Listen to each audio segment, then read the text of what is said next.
Ladies and gentlemen, thank you for flying with us today. Please collect your luggage from the overhead carrier and exit the plane in an orderly fashion. We hope you enjoy your time in Adelaide, South Australia. Alrighty, it's good to finally be home. Good day everyone, I am Drew Agnew and welcome to A Drew Story. Episode 1, I sit down with one of my best mates, Seamus Mullins. We talk about his experiences with travelling, experiencing other cultures, and moving to chase his dreams to work in the video game industry. Since high school, he's been incredibly driven, crushing his goals, and I've been so proud of him. Anyway, let me get off this plane and let's get into the show.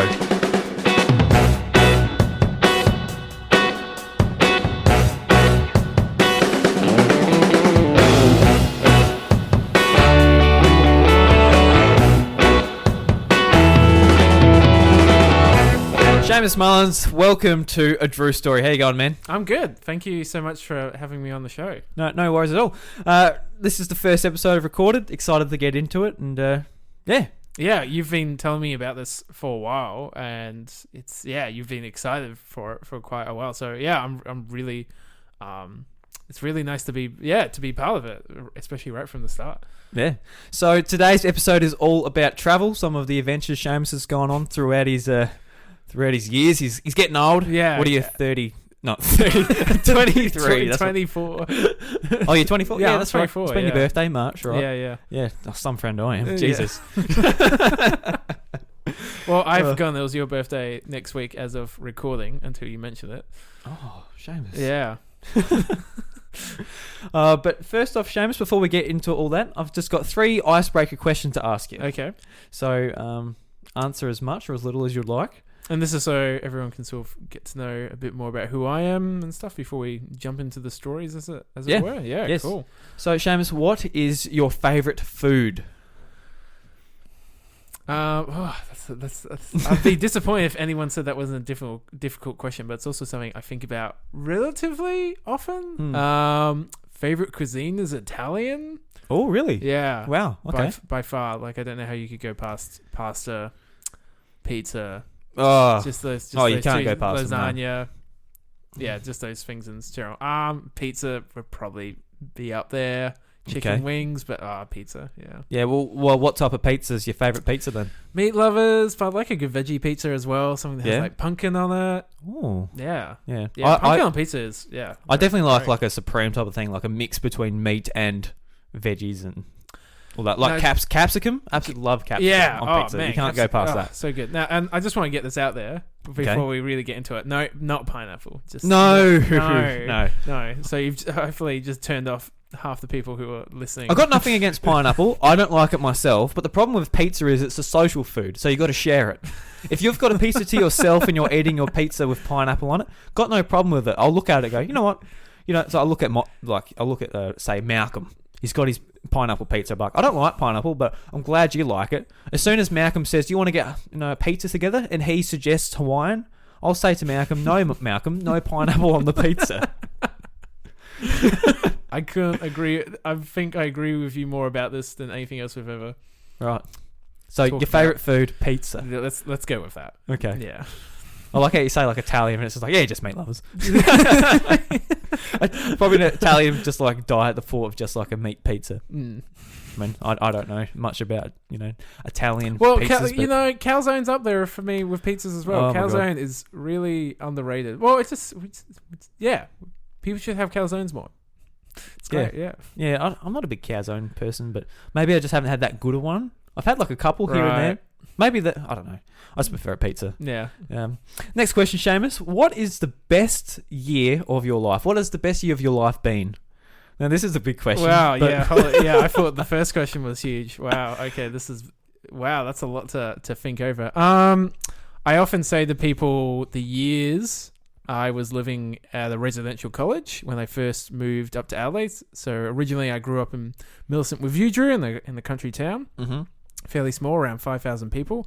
And there isn't 5,000. I thought it was 4,000. 4,005, around that amount. So I moved up to LA for university, and I went into a residential college where it's similar to colleges in America, but you still go to universities off where you live. It's a different place. You just live at a residential college, and it was with about 200 other people, and it was just so much fun.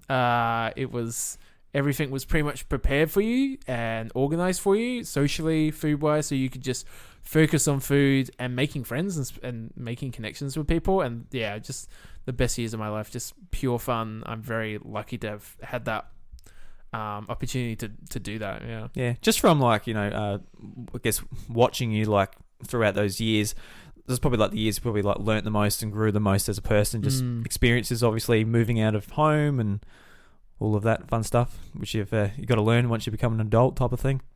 Yeah, it was a massive growing period for me. So like, it was great to go through that period with lots of other people my age and a lot of people who I became really close friends with, and just a lot of people that I don't even necessarily see or have seen since then, but was just great to have known them during that time. And yeah, to spend time with a really wide variety of people that you otherwise might not have normally.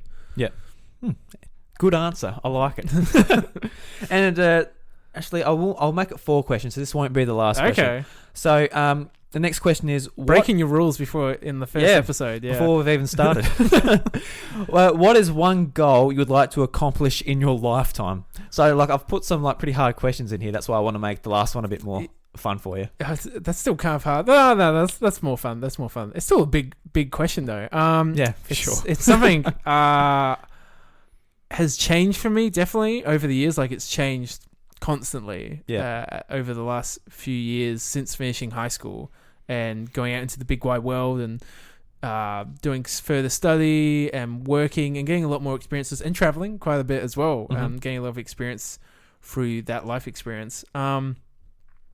It's changed to the point that I almost would say I'm just here for the ride, because life just takes you in crazy ways that you would never expect. So I used to be very specific on the path I wanted to be or where I wanted to end up, and now I'm much more relaxed about it and just enjoy the ride. But one thing that's always hung around, well, in more recent years, that's really come to the forefront of my mind is writing and writing novels. And there's a lot of stories I've come up with in recent years, or ideas that I want to flesh out and to make into books. And I really enjoy writing, and so I would love to be able to publish some books someday. Yeah, that'd be awesome, like a fiction book. Yeah, fictional. I'm really into historical fiction, so that's where it has a historical kind of base, but then you tell a fictional story within it. Just because I'm a big history fan and I love like fiction as well, but also stories that are based in Australia as well.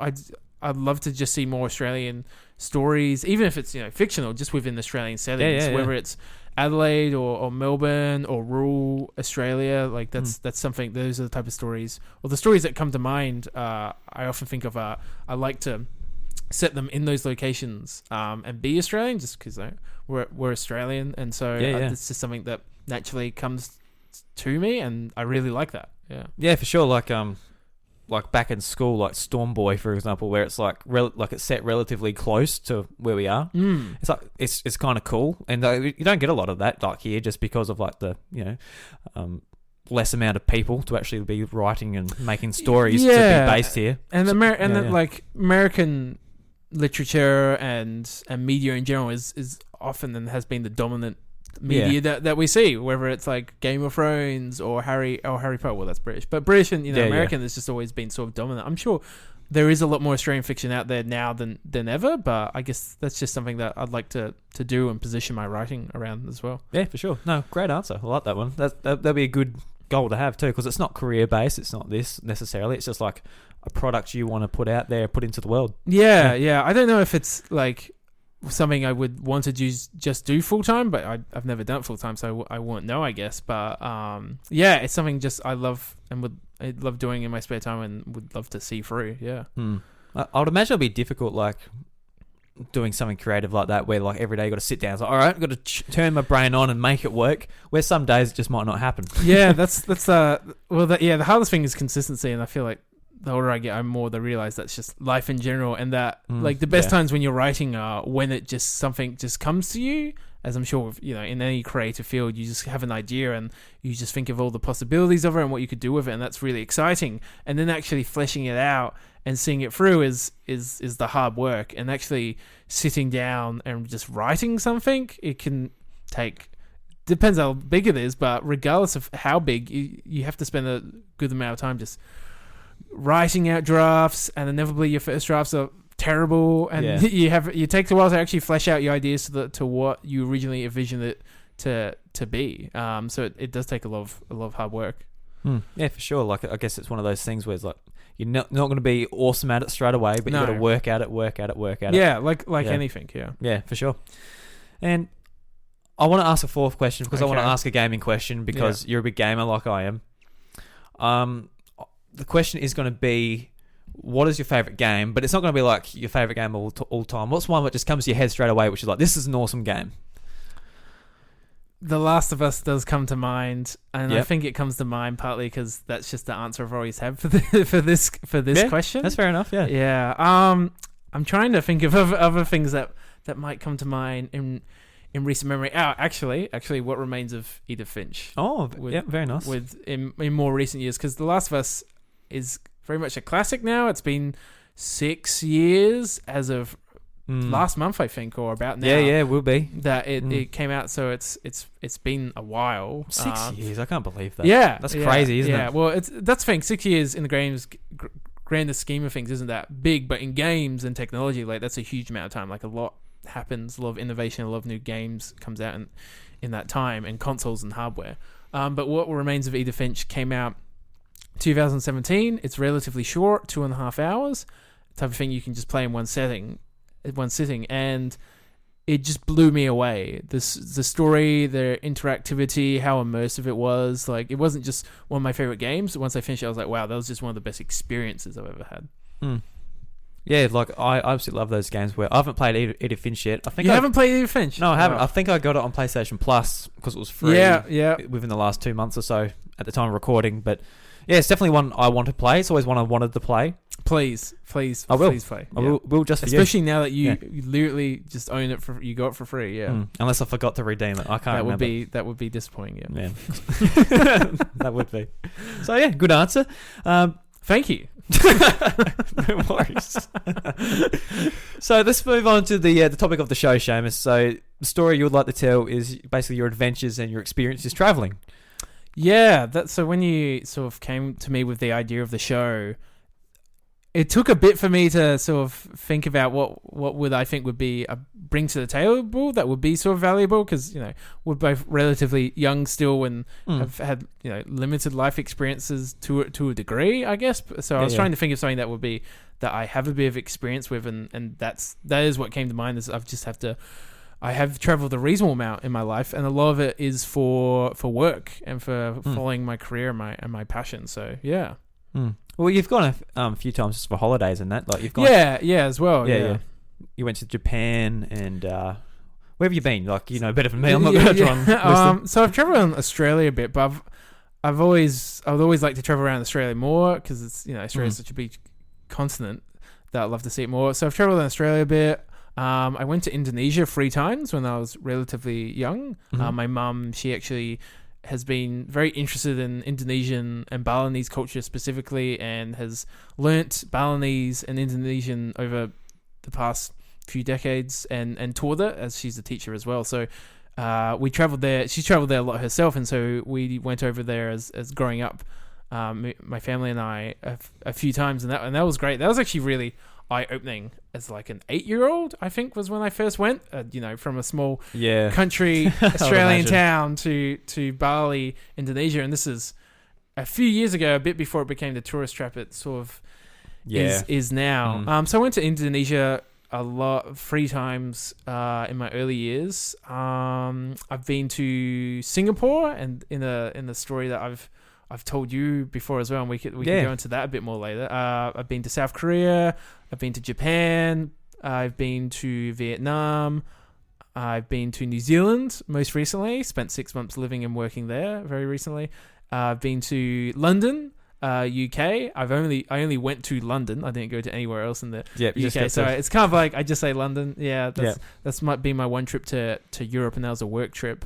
I think that's most of the places I've been to. Yeah. Excellent. Like I mean, was it at the end of high school? Like your mum said, you should go traveling to like get more experiences, and I thought that was a really like great idea, especially in hindsight, looking back at it now. No, we're a bit older. Do you feel like that was a good decision by your mum? Say, get out of here, actually see some different things. Yeah, rather than for sure. Looking back on it now, like, that's such a good point of how much I've gone on to travel and solo for various reasons as well. And I don't know if I want to give my mum all the credit. I believe it was both my parents because they've both done a reasonable amount of travel, and so when it got to final year of high school, they all both said, it would be great for you to go travel somewhere by yourself, because like I said, I've done family trips internationally with family, but obviously there's a big difference between going with the safety of family when you're younger and your parents organize everything, your family organize, you're always with them, it's not a lot of independence or choice. Not that there's anything wrong with that, it's just a different experience. So when I was in my final year of high school, they said, you should go travel, it will widen your horizon, your perspective on life and the world. And so just choose a place. And at the end of the year, I started my first commercial job. I worked on the farm for my dad and stuff like that. But I'd started my first proper job during high school in that final year, so I was saving up for that. And I decided to go to Singapore. Awesome, yeah. So what were some of the, I guess, ways to prepare for that? Were you like looking at places to go beforehand and getting it organised, or just sort of just go and get your accommodation ready, but then you just sort of explored from there? Or I think when I was planning out, I was looking at from a very detailed or factual, I don't know what the word I'm looking for is, but a very organized point of view, where I was like, oh well, yeah, this is where I'm going to stay, and these are the very specific icons or tourist things I'm going to go see and stuff like that. And I never really considered it until I got there, of just wandering around and exploring the city of Singapore and the country. I was very much preparing for it. You do those standard things of like, oh, what are you going to do? And based on what you want to do, where you're going to stay to be close to that. And, that makes sense. So those kind of typical kind of things, just trying to plan it out. I've always been the kind of a fairly thorough person who likes to do a lot of research before doing most things. And so I guess I did the same before I went. But when I got there and having the freedom to be able to just choose exactly what you want to do. You don't have family, you don't have a partner, you don't have friends, and having people, all those things, all those types of people with you can be great for holidays as well, and very different experiences. But going somewhere by yourself and having that ultimate freedom is really just freeing and invigorating to have that freedom. And just so I would just wander around the city and the country and just explore various places like Chinatown, India Town, like just all the different like suburbs, and just wander around and just see life as it is. What's there. Yeah, just seeing life as it is somewhere else in an entirely different country and culture, and just sort of taking it in and getting sort of organic experiences rather than just, I still did a lot of the touristy things, but when I look back on it, the moments and experiences that I enjoyed the most was when I was just wandering and exploring, because that's not something we get to do too much now, especially in the modern age of the internet, where we have Google Maps with us all the time. And you're always going somewhere. A to B. It's not just seeing what the market looks like. Yeah, like just stuff like that. Totally. Yeah, you've always just got a route planned out for you long beforehand. And so I'm just going to wander around this part of town and just see where I go and just meet some people and check out some things, and you just don't know what you're going to come across, and that was fantastic. That was a really good experience. So that definitely widened.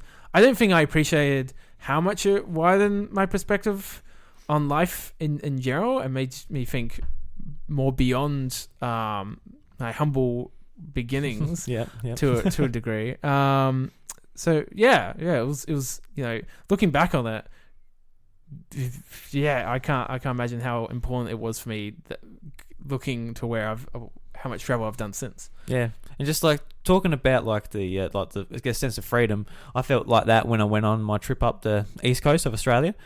Like, we didn't really have anything planned. We're going to get from the bottom to the top. That's pretty much what our plan was. And you went with your partner? Yeah, with my partner, and we were pretty laid out. Like, I think we got to places like Byron Bay, and for example, we're like, oh, let's stay here an extra week. So we did. Just because you could. Yeah, because we could, and we didn't have to be anywhere by a certain time. But there was one time where we had to be at a certain place by a certain day, and that was like literally a day's drive to get there. might have been like 20 hours, a 20-hour drive. Wow. And like, obviously the tour guide kind of like, he said, oh yeah, you can do it in a day. But I didn't realize he meant literally a day, like a full day. But like, that was probably the one instance of the trip where like we had to, like it was planned. And that bit was a lot less fun just because of that. So I can see where you're coming from. Just like, get to a place and just really take it all in. Don't be like, I've got to do the river tour this day. Yeah. And I've got to be back straight away and then I'm on another thing. You've just got to like take it as it comes. I think it's far more enjoyable that way. And it's like when I hear of like people doing tours, and everyone's different obviously, but hearing tours where it's like you do a 2-week tour of Europe and you just see things for like the Eiffel Tower in Paris for a couple hours, and then you move on to something else for a couple hours. Like that would just never be for me, because I just like to really take in a culture in the city. So it's like when I think of ideal trips I'd love to do is like a road trip across North America where you get to a city and you just spend a couple weeks there, or at least a few days, just so you can really experience the city and get a feel for it, and not just see the sights. Do that as well, but be able to just spend a bit of time just wandering around and just going to local normal places and just meeting people. Because I guess like if like you said, you get out of the bus, you take a picture of the Eiffel Tower, you're like, put it on Facebook, I went to the Eiffel Tower, then you move on. It's kind of like, have you been, like you've been there, you've technically been there, but have you really taken it in? Have you experienced it? Like, did you go across the road to the good coffee shop that did like that type of thing? Yeah. That's what I imagine anyway. Just you got to take it in. Get the right baguette. Absolutely. Yeah. You haven't really been to Paris, obviously, or France as a country. Yeah. Well, it's just like you get out the tour bus at the base of the Eiffel Tower. You just walk straight to the bakery, take a picture of your baguette. Like, that'll do. Get back in the bus. That's a real experience. Yeah. So obviously, everyone has different perspectives. Yeah. And you enjoy your holidays however you want. But yeah, that's just how I feel. Yeah. Yeah. I guess it's definitely like getting your bang for your buck. Like you get you get your bus ride. You get 2 weeks. You get to get all this stuff included, and so it makes sense. Yeah, not everyone's full of and it can be obviously really expensive just doing a massive road trip or spending weeks at a time in one place in the foreign country. Like it's not super realistic, but that's just ideal. Yeah. So where was the next place you went to after Singapore? I'm gonna have to think. I feel like I might be getting this wrong, but so that was late 2012. I don't think I traveled again until 2014. Was it Japan? You went to Japan? So I went to South Korea first, actually. Oh, did you? You're right. I went with a friend from high school, actually, who we hadn't seen each other for a while, and we were just like, let's just go, let's just do it. And I was like, yeah, sure. And that was a bit more impromptu, actually, and that was really cool. So we went to South Korea because she'd been learning and studying Korean as part of her university studies, and so that was really cool. That's right. From her perspective to be able to go there, and that's one of the main reasons she wanted to go. And I think she's traveled quite a bit there since then, which is awesome. And so I was just like, yeah, sure. I've saved up money from summer work. Like, I'll just come along. Sure, that sounds like a lot of fun, and that was a really interesting experience. And when I think back on Korea, especially, that's one of the experiences I think back on. I'm like, I'd love to go there and spend more time just wandering around and exploring, because I think we tried to do and just see a lot of the kind of touristy things. I think my memory is just a bit hazier just because of that time for some reason. But yeah, that's one of the experiences where I'm like, I really love to go back to Korea and spend more time there. We were mostly in Seoul, the capital, and in one of the more trendy suburbs. And yeah, we saw a lot of the more touristy things and cool, trendy markets. And it was great. It was, once again, a very different type of culture. Language barrier, a bit more difficult compared to Singapore, where in Singapore, a lot of people tend to speak English. So that was a different experience in itself as well. Korea was great. And then later in the year, I went with a bunch of friends from college that I'd become really good friends with in my years there to Japan. And we spent about 10 days there. And I I've always, for the years before that, I'd sort of become really infatuated with Japan, the culture, the food, and really interested in traveling there. And it's definitely one of the hot places for people our age, I would say. Is Japan now. Like, I swear there's always at least one of my friends who's in Japan posting about it on social media. Oh, really? Just constantly. Right. And I love Japan. And it's early in the podcast, I said Italian was my favorite cuisine. Well, Japanese is probably a close second in cuisine. Just so tasty and really cheap. And Japan's very much the type of place where you just go to a hole in the wall and it's cheap and it's just good. It's just really. Are you into really seafood? Are you a seafood boy? I'm not a huge seafood person, but I'm happy to eat it. I'm probably getting into it more recently. I've never been like a huge seafood person, so that aspect has never been huge for me. One of my friends that I went with to Japan, actually, though. So not only is seafood the big part of Japanese cuisine, but egg as well. Yeah. It just get mixed in with a lot of things. And one of my friends that went with us to Japan, he doesn't like fish and doesn't like eggs. So what do you eat? Well, like, most of the time there'd be things on menus that he could get, but like it ruled out a fair few things. Especially when you got to try and explain it too.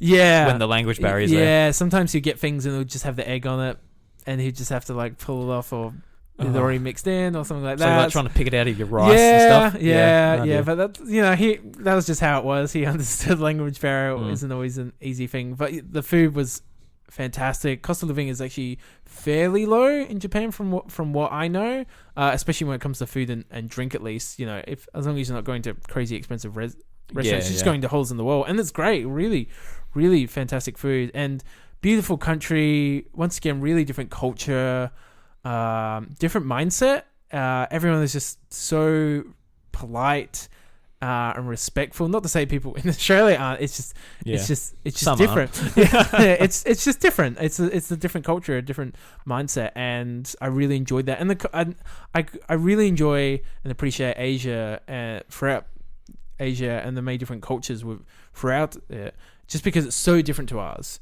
Obviously, now in Australia, we are a really diverse country. We're an immigration nation similar to the USA. Yeah. Especially when you go to the cities, it's just like, especially when you go to the cities, like it's incredibly diverse country now. More so every year, which is great. I love it. But it's still very different to going to a country and it's all one type of culture. It's all one way of doing things and one sort of mindset. And Japan is just very distinct for me in that, and Asia as well. And I just find their cultures very interesting, and just because it's different, just because it's almost the polar opposite in a lot of ways. But we spent a lot of time just going to beautiful parks throughout Tokyo, and gorgeous temples. We spent a fair bit of time in Tokyo, and there's a million more things I want to see and do in Tokyo again. Like I can't wait to go back again. But we went to Osaka for a short time. Unfortunately, it was the middle of winter, so Osaka was a bit shut down when we were there. Yeah. But great food again.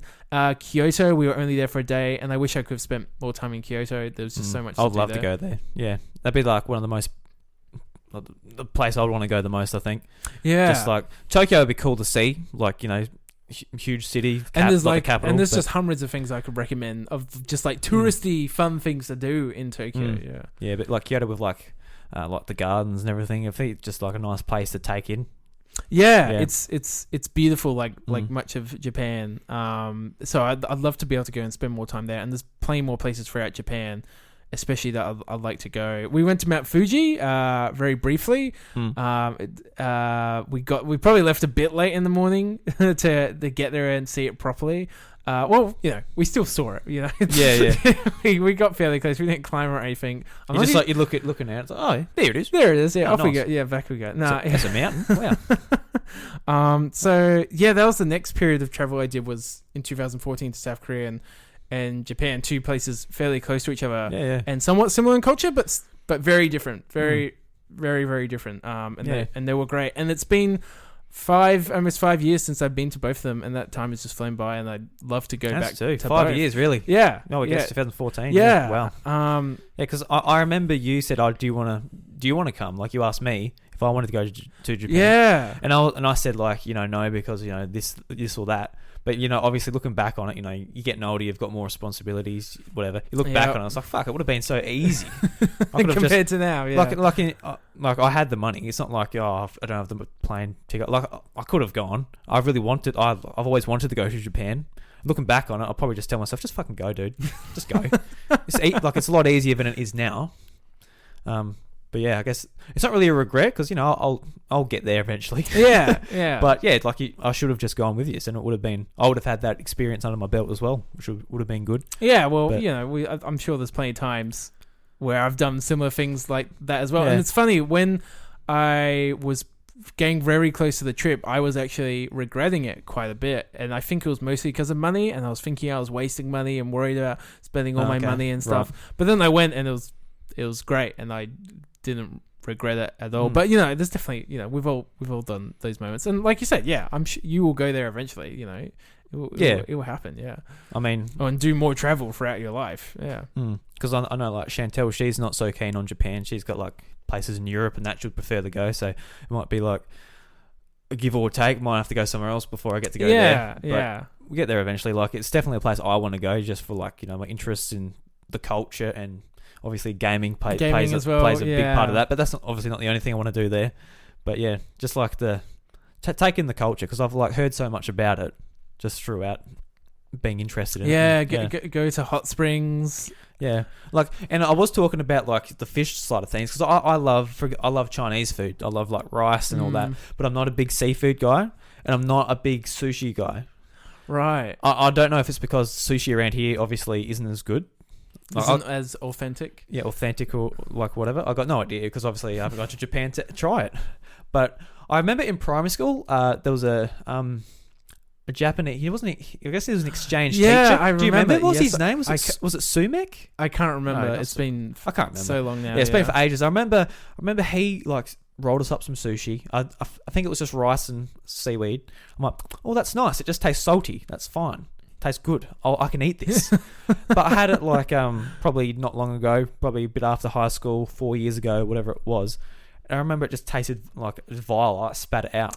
That was probably just not good sushi, I dare say. It tasted more like just like fish to me than like salty seaweed. Right. I guess there is a lot of different types of sushi. I would assume so. Yeah. But when I was in Japan, I think we only actually went to one place to get sushi once, and it was like proper authentic sushi place. And it was that was a great experience, but it wasn't something that dominated the trip. Seafood, I'd say, really, all sushi places, like there was it's quite a dynamic, wide ranging cuisine. Like there's lots of different types of food that you can have. One fish related thing though in particular was we went to the main fish markets in Tokyo, and that was really interesting, seeing fish heads the size bigger than your head, Drew. Bigger than my head. Just giant fish that you just never seen before, of lots of varieties, and just seeing people at their work skillfully just cutting them up, preparing them to be shipped out to wherever. And we didn't get there early enough to see all the haggling and the selling go off. I think we slept in a little bit. We were doing a lot of walking. We were getting a few steps in every day. So I think it went to waste too. Pokemon Go wasn't out yet. No, it wasn't. Bastards. Yeah, I didn't even think about that. But that was great. And me and one of my friends who wasn't into fish, was the friend that doesn't eat fish, we just wandered around and just take it all in. I think we just wandered too far through Outback, where people aren't meant to just go wandering, but everyone was just working away and just doing their thing. So it was cool to watch people just doing their trade and just seeing people in their normal day-to-day lives. Like people on the other side of the earth just doing completely different things to what you do. Like in saying that, I like fish, but I don't like raw fish, right? And like stuff like oysters. That's fair. That. No, I can appreciate that. Yep. Like there were people eating just raw oysters at this event I was at, and they're just like cracking it open, and like just like slurping it straight down. And I'm just like looking at it, like there's moss on the shell. Oh like, no! And I'm like, it looks disgusting. It stinks. I'm like, what does it taste like? And the guy's like, just like salt water. I'm like, that doesn't sound appealing. No. I'm like, I don't know. Especially when they bring out like the what's it called? Kilpatrick, and they just got like bacon and barbecue sauce. It's like, it's got to taste pretty bad if you've got to put that much sauce and bacon with it. Why don't you just have the barbecue sauce and bacon by itself? Just put it in like a little bucket, just like eat it like that. Oh. No, I can totally see where you're going from, Drew. Yeah, so I'm not against seafood. I just better put that out there. Yeah, I just want to clear it up. Yeah, clear it up. So so that was your Japan trip. Yeah, which like I said was 5 years ago now, so that feels like quite a long time ago. And then you would have been little Seamus back then. Yeah, little younger Seamus back then. And I'm trying to think of when I went to Vietnam. It was next year, the 2015. Oh, right, you're on a roll. Yeah, you're traveling. At this point, yeah. With my parents, and we were entirely in southern Vietnam. My memory should be better than this. Ho Chi Minh City, I think, is the southern capital city. Actually, don't quote me on that. I can't even remember. We'll all take your word for it. Yeah, I'll take your word for the it. southern capital city, and that was a really interesting experience for a lot of different reasons. One, again, the culture is quite different to South Korea or Bali or Japan, but I'm a big history buff. Mm-hmm. I just love learning about history. You know, I had a subscription to the Horrible Histories magazine growing up. I devoured those, love those so much. I still have them. I still have all of them back in my. Oh, you do? Yeah, in my room back home. All of those type of magazines, I ended up going. Unfortunately, like I had. This is a bit off topic, but I had these Rugrats. Well, it's not off topic. I had these Rugrats magazines. They're called Rugrats Around the World, and each issue was based on a different country. And like I learned a lot about like different countries and like parts of the world through those magazines. Through Rugrats. Yeah, and like it was just like, you know, facts about this country and all that thing. It wasn't like and Chucky's just wandering around in them. Kind of, yeah. Like it has like these are the landmarks and this is what the people get up to, and that was really interesting. And I guess it'd be interesting to go back and look at my Rugrats Around the World. Yeah. Too bad you don't have those anymore. No, unfortunately, they got sold at the garage sale or something. Right. Because I was like at the age where I'm like, nah, Rugrats is lame, for silly billies. Yeah, I've moved on to more hardcore things. Yeah, absolutely. Like I don't know, Digimon. yeah. Moved on to Digimon or something. Probably. Yeah, let's go with. I wouldn't be surprised if it was that age. Yeah. I liked how you pulled that in, kept it in topic with the Rugrats Around the World. Yeah. Thank you. Thank you. So being a big history fan and just interested in history in general, going to Vietnam, obviously the Vietnam War was controversial. That's an understatement for various reasons. And to be able to go to their museums now, many decades after it's occurred and after Northern Vietnam took over, or the Communist Vietnam took over the rest of Vietnam, going back to their museums and how they portray the Vietnam War or the American War as they call it, which makes sense. Absolutely. Them. While they call it the Vietnam War, that'd be weird. Yeah, really. Yeah. And so just to see their perspective on it from a communist government point of view, and I'm sure there's a lot of different perspectives from Southern Vietnam and Northern Vietnam of the war, but to see the perspectives there on display and opinions of America, of us, the West, being invaders into their country, it made me reflect on those types of conflicts in a way I hadn't before. Right, yeah. Because obviously we have a very Western perspective, having grown up in Australia, and have been involved in a lot of conflicts. Being a part of it with them, with a lot of conflicts similar to America and the UK, because that's just how it's been.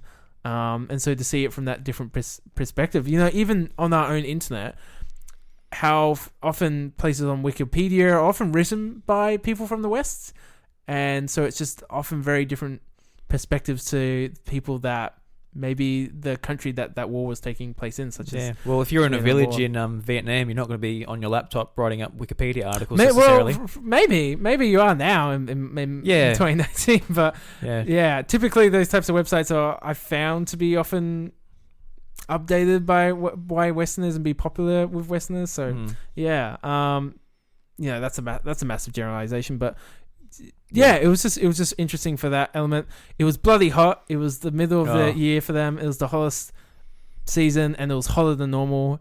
And so that was was fun. Yeah. But it was great again to just wander around the capital city in Vietnam and to take it all in. And Vietnamese food is great as well. Yeah, I was about to ask that because like I hear stories like people eating some crazy stuff over there, which I'm like, oh, I don't know if I could do that. Did you have any experiences like that? So, well, give me an example of something crazy that you would consider crazy. There was like stuff like bugs and stuff like that. No, it was. I didn't have anything that weird. No, it was pretty tame. Yeah, and there was stuff like like a pig's eye and stuff because that's like counted as like a real delicacy. Like I don't know a lot about Vietnam culture, but that's what I've heard. Right, I haven't heard that myself, and I didn't see anything that weird. Maybe just because I wasn't really looking for it, and so I didn't really see it myself. Yep. So no, yeah, no pig eyes. I didn't see any pig eyes. It might not have been a pig eye. It might have been another animal's eye. I can't really remember, but yeah. Well, what type of stuff were you eating over there? Was it just like? Just the kind of standard Vietnamese kind of foods. I can't even remember what any of them would be I feel called. like I'd really like it too. Yeah, I think you would. Yeah. I think you would enjoy it a lot. It was. I'd love to go back again in a cooler time of the year in Vietnam, and to go up the north as well, and to see more museums and see more historical elements of the country and see more perspectives, because I only went to 1 or 2 museums in some Vietnam and they were really interesting and eye-opening in themselves, so I'd love to go see more. Well, you said you went there with your parents. Did you feel like that was a different experience again? Did you enjoy it after being I would by say yourself? It was more of a holiday, because in other times when I went to South Korea or Singapore or Japan, they were kind of more going there for experience and to see things and to do things and have a bit of a schedule and take some time to explore. But most of the time those trips weren't really holidays. This one was more of a holiday because we went there to go somewhere different, but have a holiday for my parents to take time off work and get away. So yeah, it was a bit more chill, a bit more relaxed. Actually, I don't know why I only just remember this now. This is a pretty distinctive point of the trip. My dad and I went out snorkeling just on the coral reef, and it was pretty like not the first class kind of right trip prepared. It was pretty third rate. Just get you on the boat, drive out to some random reef, and just chuck all these people in the water and scare all the fish away. And we go to this like bay, and there's just hundreds of people. I don't know how there could be any fish because there's just all these boats rocking out with dozens of tourists in each of them, chucking in the water. And yeah, it wasn't as like super well prepared. It seemed like a bunch of people just had boats, and it's like, yeah, we'll just charge them and take them out here. And that sounds pretty scary. Like, because I know like when I went to see like the Great Barrier Reef, like obviously Australia has like better I guess rules as far as like what they can do with like the amount of people on the boat and where they can take them and that type of thing. But I would imagine like there's been stories where people have been left in that type of thing, like in the ocean, like that would be absolutely terrifying. Yeah, that would be. Unfortunately, it wasn't too scary our experience. It was just kind of dodgy. I guess the way we put it, like the place where we had to go to meet them was just in the middle of nowhere, just in the field, and that's just how it was. But how the country is. Yeah, so the trip itself was all right. It's just when we were out at the coral reef, we spent a bit of time just swimming around, checking out fish and the coral, and then as we are called back to the boat, as I go to swim, I kick out, and my foot just kicks into some coral. Ooh, and just like cuts it open. That shreds. And it's not a big cut. It's not super deep, but it's like there's a bit of blood coming out, and not a disturbing amount. Just like that's stinging a bit. Bear put something on that later and wasn't able to put anything on it for a while. They didn't have any real medicine with them there. So it wasn't until later in the evening that we were able to put anything on it.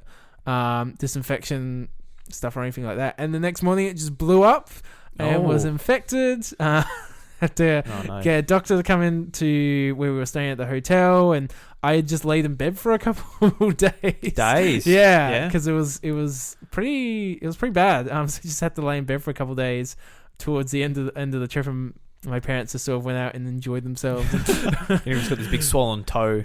Well, foot in general, whole foot blew yeah, up whole too. foot. The scar Right. is still there. It's just like right in the middle of on the top of my foot. Oh. Yeah. So, and I think towards like the last evening or so, we got like a rickshaw to carry me around so we could go out for dinner and go see things and stuff because it was just so sore I couldn't walk around or anything. Jesus. Yeah. Wow. So, yeah, that was. Yeah, no, the that's trip. I thought when you said you were in the ocean and you kicked and like blood was coming out, I thought you were about to say even a shark. Oh, A shark come and jeez. all the people are like running away. "Ah!" Yeah, I guess this is a good situation. Yeah. Yeah, where it's just some coral You reef. attracted the sharks that killed like 5 people in that area. Thankfully, no, that didn't. Thankfully, thankfully, no. that didn't happen. Yeah, I've never thought of it in that way. Yeah, that's just how you're setting up the story. But oh god. Well, I was wondering why you were missing half your legs all these years. all these years. Yeah. Oh yeah, because like how was the reef in that there? How was it like really pretty there? It was quite Yeah? pretty. Yeah, it was. I'd love to go and do more snorkeling. Because I love just going into natural environments. I'm kind of afraid of the ocean. To a degree, yeah. Just like As you should be. yeah. Like to be honest, like a bit out of our element when we're in the ocean. Yeah, that's a good point. I haven't really thought of it that way, so that kind of reassures my fears a bit. Like I They're mean, irrational. I feel like I'm a confident swimmer, and when I went out, I just like absolutely loved it. But like you are vulnerable. You're, I guess it's that you just can't see what's underneath or just how deep it is and how expensive it is. I think that is part of the fear, but just being able to like snorkel around there, like corals, just like pretty close to the beaches and the land was really, really enjoyable and beautiful, and love to go. Yeah, definitely do it more. Yeah, because when I went scuba diving and snorkeling at Airlie Beach in Australia, that was one of my highlights. Just like snorkeling and like checking everything out, and like seeing these huge fish like basically at your nose, and you're just like, oh, and you're sort of just floating there. You can't hear anything because you're underwater, and it's just so peaceful. Yeah, magical even. And like you're sort of just like slowly gliding through these fish, and it's one of the best feelings. So where was that? Airlie Beach. So just on, I think like midway, basically up the east coast of Australia. Okay. Yeah, It's really really nice there. We went on a basically like a yacht with all these people. And they're all foreign. Most of them were from the UK, and basically, this is a story I've got. So, oh no, gets a bit dirty in some of them. Okay. Not between me though. So we have these. You have these options of types of boats you can go on in Airlie Beach. You can go on the party boat, which all like the backpackers just go and party on. Yeah. You can go on the, I guess like the moderate party boat. Or you can go on like the expensive one, and that's just for like, I imagine like older people to go on. Right, not the party, but not a party boat. So we basically. I like the I wonder what the moderate party boat is like. Just having a few drinks. Well, like... that's the one I went on. Okay. Because like the party boat, like they literally just stay up all night, get drunk, and just like sleep all day and drink on the boat. Like it's a waste of time. While you can do that in your motel room back in Europe. Like seriously. So we're on this boat and we're going. The daytime was scuba diving, or not scuba diving, we were snorkeling and stuff, and it was really good. Beautiful days. We couldn't have asked for any better weather. And we got to know these people pretty well, but everyone there, they're just drinking goon. That's all they drink. And since you're not allowed to bring on cardboard, everyone had to just like take their sack out of the cardboard. So you can just bring your own onto the yacht. Well, you had to bring your own. There's no bar, obviously. It was just like a. But you're allowed to just bring drinks. Yeah. So everyone has these goon sacks because you can't have glass or cans. Right. Well, I think you can have cans, just not glass. So I think we had like... goon sack works just as well. Yeah. We were basically the fancy ones with our Summersby cider. in your cans. Yeah, in the cans. Yeah, and well, in these tiny little beds, basically. So like it wasn't long enough for me. I had to like hunch up to sleep. Yeah. And...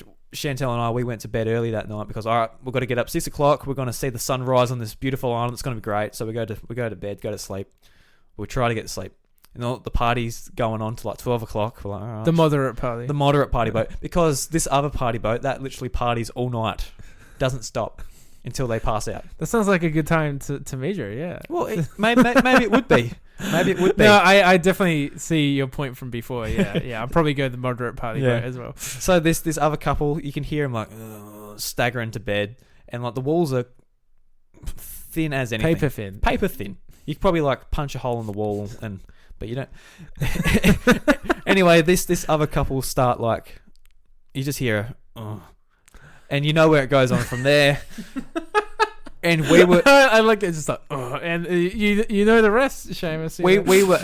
we were like, oh my god, and then like you heard him like get out again after they finished their business and they did, and like I popped my head out of like the little hatch because like you jump down into this, so I'm like, okay, look, I like put open my hatch. I'm like, guys, shut the fuck up. I don't think they heard it. They're that drunk. You just like. Especially like, oh, it was awful. Anyway, but the rest of the trip, apart from like that night, was great, and the people were generally nice too. And it was funny because like the guy who was doing the actual, who was I guess the driver or the tour guide or whatever you want to call him, he's like the captain. Yeah, he's like, what the fuck are a bunch of Aussies on here? I never get Aussies. Like it's just always backpackers, and we're basically there. So, no, we're from South Australia. We're just going on a holiday. Because I don't think there's many Australians at these types of places. It's all just like Europeans or like wherever. Yeah, and I met a fair few cool people. Like I'm still friends with them on Facebook and all that type of thing. That's great. Yeah. So that's one of my stories from the trip. I wasn't expecting that. As far as scuba diving goes, anyway. Yeah, I couldn't. Have you tried actual scuba diving with like the mask and the oxygen tank? No, I haven't. Yeah. That would be really cooler. I tried that once on this trip at the coral reef, but I couldn't like equalize my ears, and I just had like a massive headache. Like it was the biggest headache I've ever had when I got out. It was like a migraine. Wow. It was huge, and I was like almost throwing up and everything. But like I think I just obviously didn't do it right. So yeah, there's a lot to it. Yeah, disappointing too because like when I was down there, I was like, oh, this is awesome. But you just got a massive migraine. My head is splitting your my head is literally going to. It felt like it was just like getting bigger and bigger, like a balloon. Like yeah. It's a shame. Yeah, I just have to try again one day. Yeah, I just went and had a look from basically the top. Oh, that's nice down there. Yeah. Anyway, so what's the next place you reckon you went to after Vietnam? After that, well, I was thinking about this just while you're talking about how all these places up until now have been more for holidays and it's just for trips and stuff like that. And I don't think I travelled again in 2015 until internationally until 2018. So last year, I think. Oh, right. Yeah, so there was a bit of a break there where, I guess it depends on how you define travel. But once I finished my degree, in my field of work, so I guess generally I work in communications, but more specifically I work in the video game industry. And that's sort of been, video games are a big hobby and passion of yours and mine and have been since, all growing up, all for our lives. Yeah, for sure. And so once I got into university, it was something I actually wanted to pursue into getting into it professionally. And the thing is, in Adelaide and South Australia, there isn't much of an industry. Well, at the time, in early 2017, a couple of years ago, there wasn't much of a industry established, particularly for communications and for public relations and marketing. There's not very many companies in Australia in general that do that. And so I actually had to, I did an internship originally during my degree in Melbourne for a couple of weeks, just get some experience. And then I was lucky enough to get offered a contract with that same company in Sydney. And I'd gone to Sydney on a couple of trips before, never lived there. And I was just like, let's just do it. And so I just went over there. Initially, it was just a 2-month contract. But I knew I just needed to get experience, and this is probably one of the few opportunities I would have had. So I just jumped at it, and I ended up spending 4 months there in Sydney. And that was my first time working full time as well. So that was a very informative experience. Just working and getting used to that work-life balance while also being in a new place and trying to make friends. When I first went there, I just literally had none. And by the end of it, I did actually have some really close, good friends that I've stayed with several times since leaving and since going back there just for work trips or wherever it may be. And then I went back to LA for a bit, then went and actually did some more work for that company again in Melbourne and was there for a couple months, working there. I really love Melbourne, so I really enjoyed that and would love to live there again one day. And so I've sort of had to travel a bit just for work, just because I've just had to go where the work is. Yeah. And it's just meant having to travel and work around Australia, which has been really cool. It's been awesome opportunities to be able to go live and work in Sydney and Melbourne and get to do experience in that way. So I did a bit of travel over the years, in the last couple of years, not even just internationally, just nationally around Australia. But last year I got to go to the UK, to England, to London for a work trip. And it's the type of media coverage trip where you go to see a game and just for a couple of days normally. And I was just working as a freelancer. And normally if you're working full time, you got a full time job, you go do a trip, you do the work, you come back because you've got a full time job. You got to keep working. You got to keep working. You've got a job to do. You got to get back to.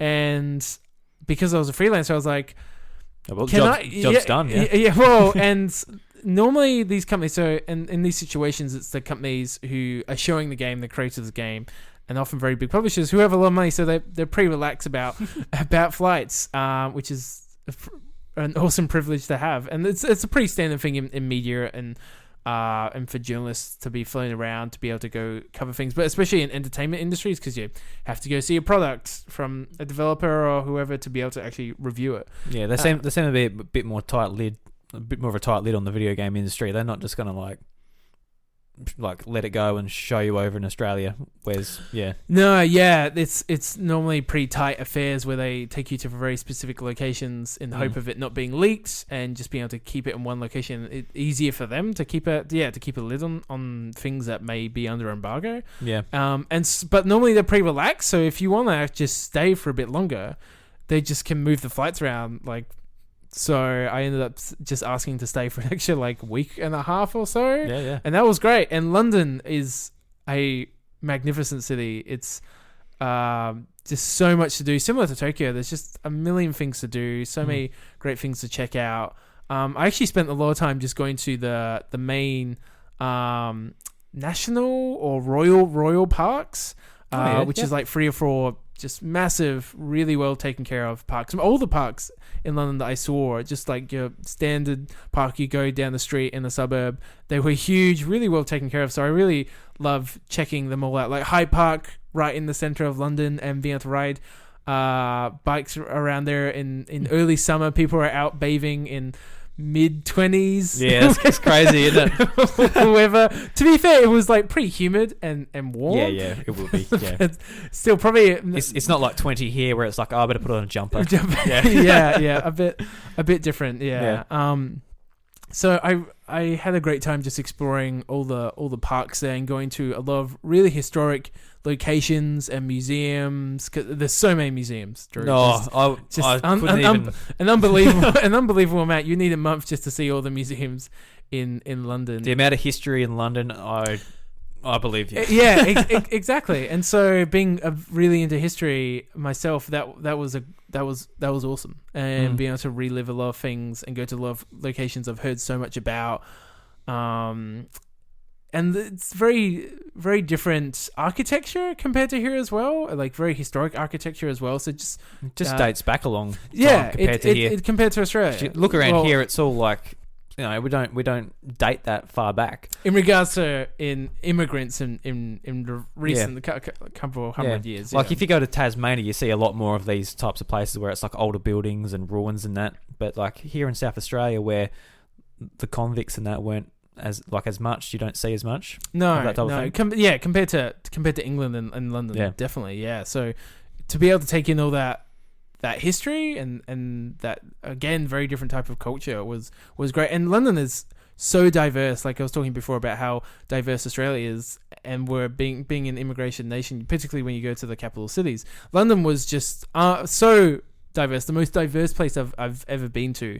Type of situation where you're walking down the street and English is the language you hear the least. Really? Yeah, because you've got people from around the world, heaps throughout Europe, speaking lots and lots of different languages, and people staying there and working there and living there wherever it may be. Really diverse especially in London, like a melting pot, because it's one of the biggest cities in the world and one of the biggest hubs in Europe too. So it's just natural that you get quite a diverse group of people with the European Union that's quite open, although that's going to change soon with Brexit. But when I went there, it was that was really cool and made me reflect on Australia and how we're diverse, but it's different. Yeah, well, we're obviously a lot smaller. Like, how many people live in London? I can't remember off the top of my head, but it be like a lot of the population of Australia. Not far off the population of Australia, probably. Yeah. At least, Well, and we're just in a different location in the world as well, and so we're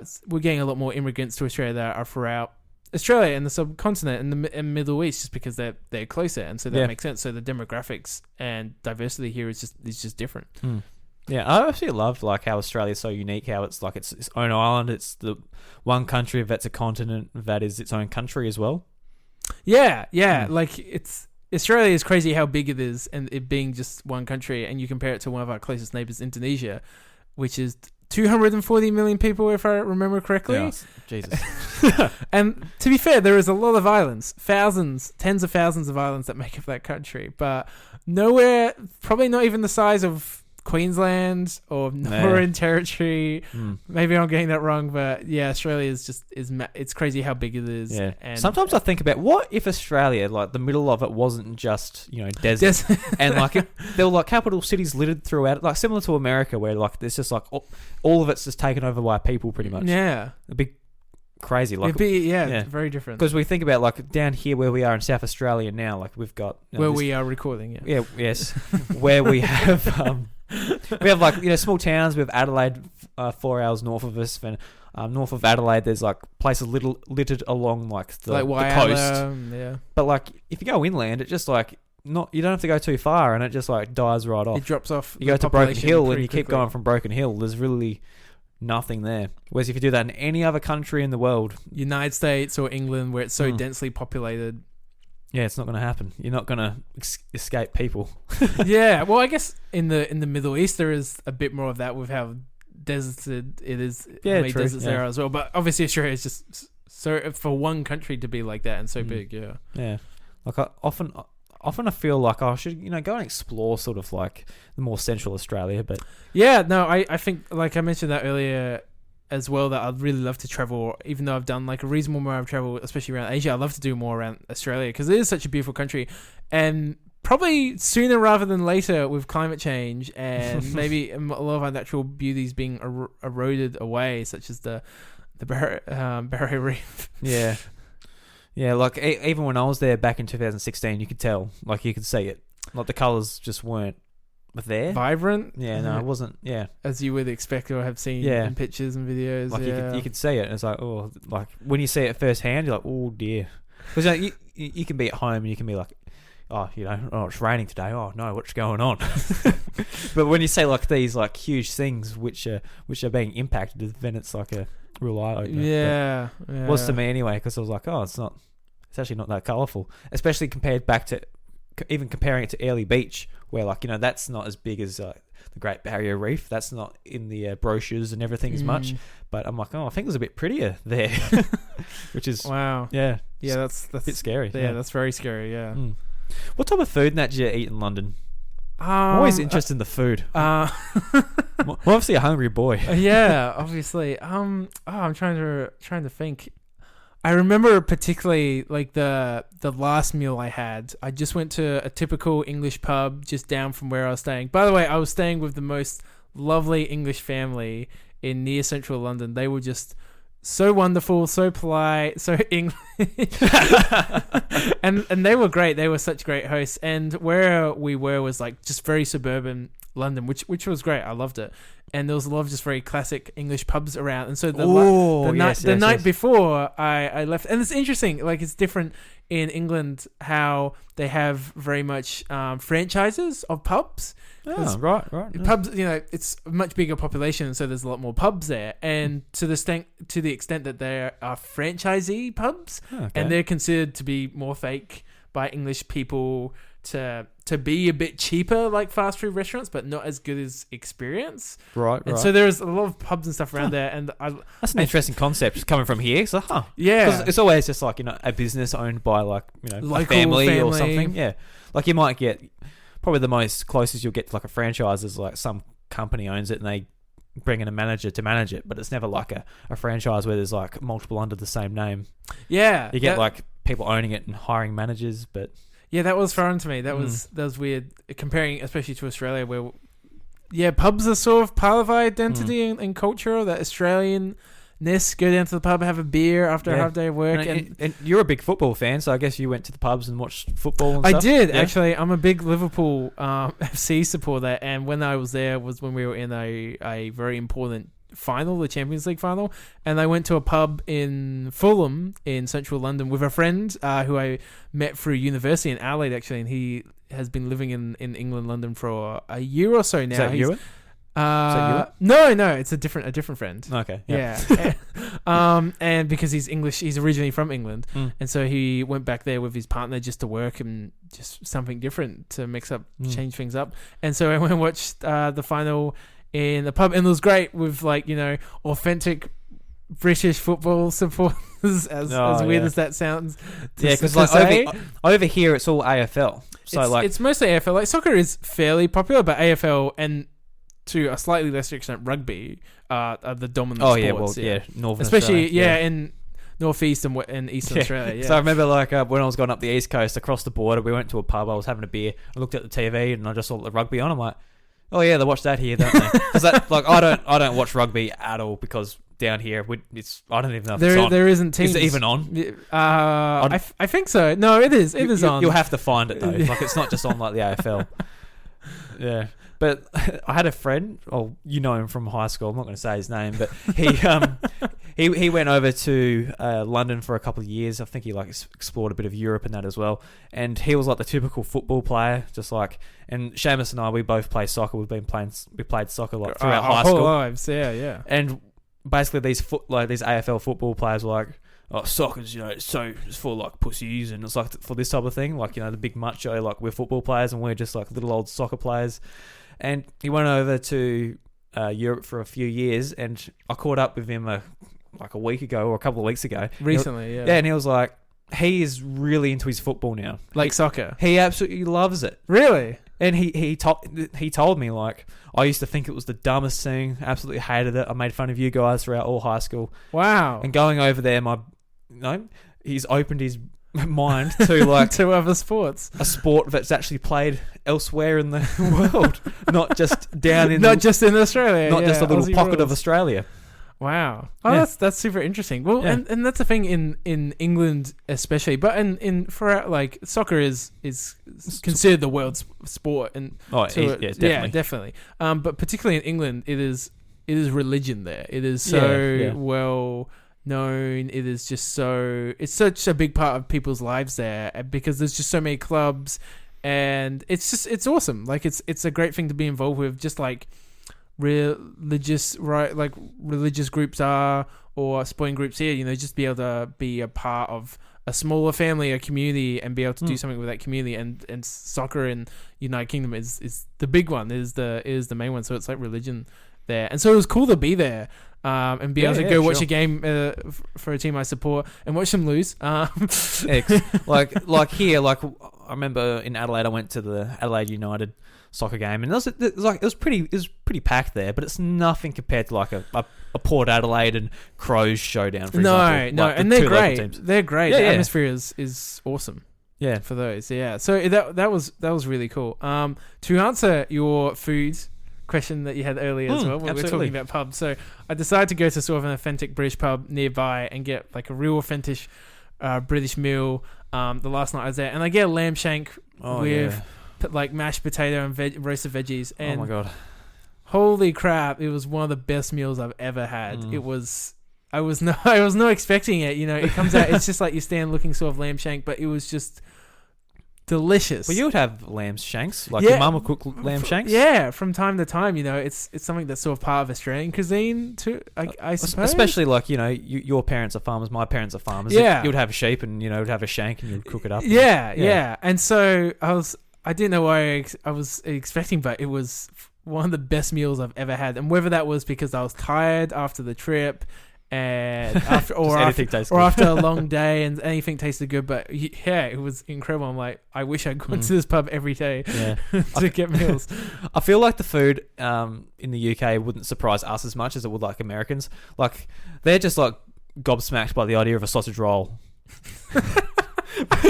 Because you hear like that, or a sausage. Because I'm like listening to like the podcast I listen to, which like some are American, and they're like describing most are American. Yeah, well, most are American, and they're describing like a sausage roll. I'm like, yes, well, I have sausage rolls, often enough. We know. So like just the type of stuff like that, which we've inherited through like obviously them coming over and like basically starting this civilization. Well, in modern civilization, colonizing Australia, yeah. Yes. We're not going to get into that here, please. But you know what I mean? Just like, and we eat meat. Yeah. Like, obviously, we take a lot from the UK and have a lot of British sensibilities. And you always hear like, oh, have you had fish and chips? It's like, well, no, I just have fish and chips at home. We have fish and chips at home too. Just battered fish and chips. Yeah. Yeah. Well, it was compared to a lot of the other places I've traveled internationally, which is primarily for Asia, very different experience, a very different place to go, and familiar in some ways, especially English being the dominant language there, but still very different, and still opened my eyes up because of just how different culture, different experiences. And I loved it, and it just made me look at the world again in different ways. And I'd love to travel throughout all of the UK, throughout Ireland and Europe. The world is just such a big place, Drew. But the next place I would travel internationally would actually be a lot closer to home, and typical kind of place you would probably expect most Australians to go as a first trip, maybe. This was my first trip too. Yeah, this is. Yeah. I forgot that was your first trip. Going to New Zealand internationally, that was your first trip, and that's been my latest trip. And this was for a work thing as well. This was to go there for 6 months though, to work for a video game studio, managing the communications in Wellington, which is at the bottom of the North Island. So it's very close to South Island. You can see the South Island. Right. You can see it. Yeah, from the bottom of the North Island. So right at the tip. So I was there for 6 months there recently over summer. So that was another experience entirely. What was it like when you went there though? That was a fair few years ago now. Well, it was a long time ago. This was back in 2005 when I went there. So I was 10 years old when I was there. So my memories are obviously a bit different to yours. Different experience. You went with family, and I went there to live and work. Because we were over there for 2 weeks, and a lot of it was spent at my auntie's place. She lives over there. Oh, really? I didn't know that. Whereabouts? She's just out of Dunedin. She can see Dunedin from her house. All right. Yeah. So she lives just out of there. I haven't actually been back to see her since. Back to New Zealand. Right. You should make another trip then. Yeah, absolutely. Yeah, I should. Yeah. I should. Dunedin, I haven't been there. I didn't go there myself, but I heard it's just very wet, very cold, a vast majority. It was really cold when we were there. I remember that. I remember just, I still remember like the frosts in the morning, just like how cold it was. And it's just like a fog, and you couldn't see from like a meter in front of you. You just couldn't see it at all. But yeah, it was really good memories going over there. I remember going to the Cadbury factory. That shut down now, but that was great to go to. Where was that? That was in Dunedin. Okay, right. Yeah, so like they did like a thing where they like, you can see like a big glass silo and they drop like a ton of cocoa powder. You just go, you can see like the big. It's just like for show for the tourists and that. But it was really cool to go to. I remember as a kid I was hoping this is my expectations, like there's like the conveyor belt of all the chocolate, and you'll just like run your hand across and go, oh yeah, just eating chocolate and stuff. Like I think I was expecting like Willy Wonka or something. Yeah, I can see a younger Drew imagining that and hoping for that. Yeah, and like you get to the shop and Mum was like, this isn't much cheaper than the supermarket. We'll just go to the supermarket and get some chocolate. I remember, what did I get? I got I got like some chocolate bar, and it had like nuts in it, and I hate chocolate and nuts, so I'm just like didn't even eat it. Like, no, but yeah, it was awesome going to the chocolate factory, especially now that it's shut. So I think it might just be the Australian one around this part of the world. I'm not sure where it is though. I'm not sure where the Cadbury, because you've got to have a cool climate for chocolate. But right. Well, Drew, I got to ask: did you see any sheep when you were in New Zealand? Because I don't remember seeing any sheep. I saw. was there. Well, I'll be honest. I saw a lot of sheep because Okay. what we actually did. Part of the reason to go over there 1 week was to see my auntie. See family. We stayed there and like explored Dunedin, went around all the local places around there. That was a good week. The other week was on a tour bus with the Texel Society. And Texel, if you don't know, that is a breed of sheep, which is our stud sheep we breed. And we actually went on a trip going to other studs around New Zealand.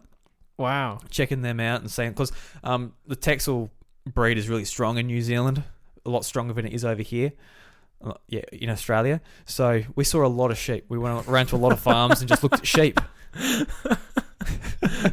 So yes, we did see some sheep. That wasn't the answer I was expecting. We literally went on a sheep tour on a bus in New Zealand. Yeah, and I just remember like a lot of driving. We went to like Queenstown. We went like it gave us a reason to like really get around New Zealand and see some different places. And the South Island in particular. Then by the sounds of it was awesome. Like, and Christchurch beautiful. Do you remember how beautiful like the landscapes of it? Yeah, I remember it being absolutely just breathtaking. Like how big everything was. Especially like when we come back to Australia, like everything's just so flat. It looks so bland. Yeah. Well, at least in South back. Australia, it is quite flat. Like in Victoria, you got like the Grampians and stuff like that a bit more, but still pales in comparison to New Zealand and the South Island of New Zealand. The Grampians is basically like you look in the distance. Oh, that's a big rock. It's a big mountain just in the middle of flat. Yeah, but like New Zealand, like it's hard to walk. Yeah, you know. And I think like when you go to Tasmania, what Tasmania reminded me of was like, oh, it's like a more modest New Zealand. Like it's like really like hilly and stuff, but it's like not crazy. A modest New Zealand. Yeah, but absolutely love my memories of that. I really want to go back there and just. Yeah, beautiful country. Like, it's so beautiful. I know as Australians we're like, you know, always like taking the shit, like paying them out. But I think it's just because we're jealous.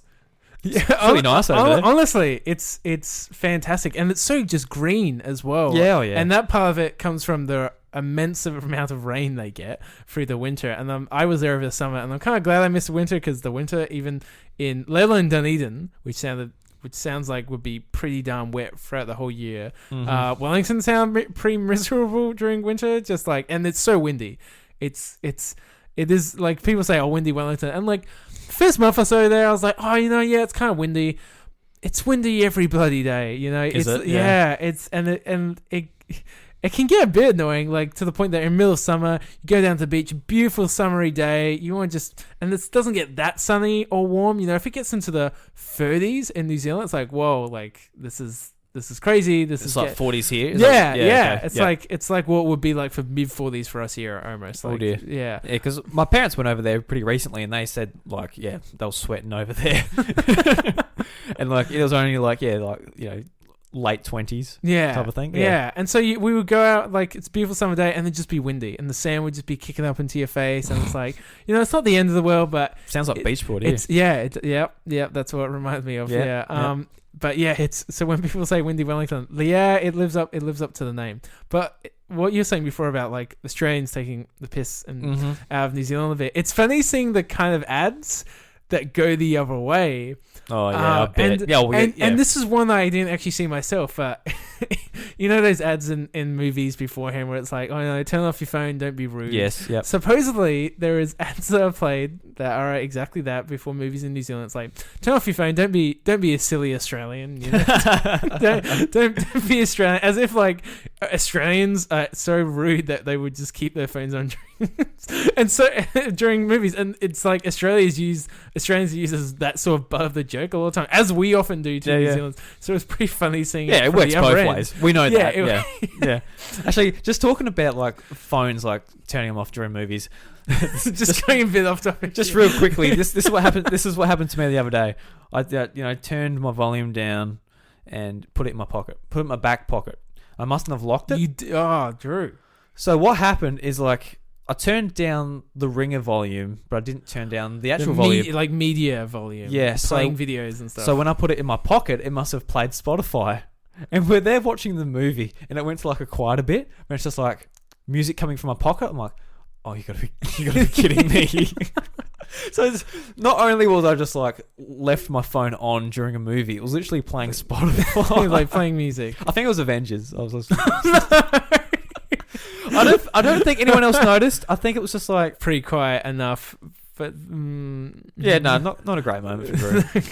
That's not. Just turn it off, Drew. Don't be bloody Aussie. Don't be a silly Australian. Just silly Australian playing Spotify. I was just listening to a bit of Queen, guys. It's fine. A bit of Akadaka during Endgame, you know. Just getting a bit revved up for the movie. That's all. I can only presume that's where New Zealand Kiwis think of us. Yeah. Oh, I'd hate to imagine. So, working in New Zealand, obviously, you went there just not to take in the sights and everything, but actually to work and get experience. And yeah. So all that. I was working and living out of Lower Hutt, which is just a bit out of Wellington, around Wellington Bay, like a 25 minute drive. And this drive between Wellington Central City and where Lower Hutt is, it's right along the bay, and on one side you've got the bay, you've got the ocean, and the other side you've just got these mountains, or right. I guess they're probably maybe more hills compared to the actual mountains in New Zealand. Yeah, colossal compared to even what we have in Australia, just on one side, and it's just so green and beautiful.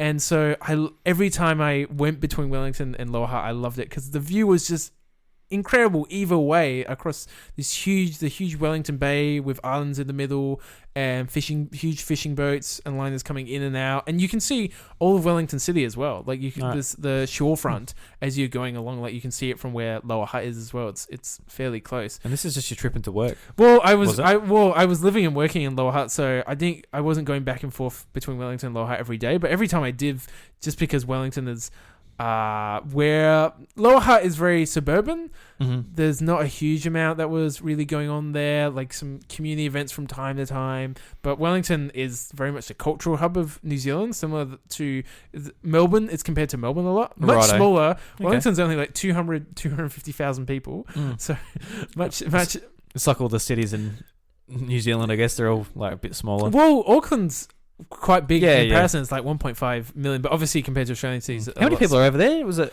like 4.5 million? 4.5, I think it's about the population around that. So Wellington, even though it's quite small, it's incredibly vibrant culturally. There was always festivals on, always things happening, like whether it's a full food festival or fashion festival, heaps of museums. Te Papa, the National Museum that's there, incredible. There was a fantastic Anzac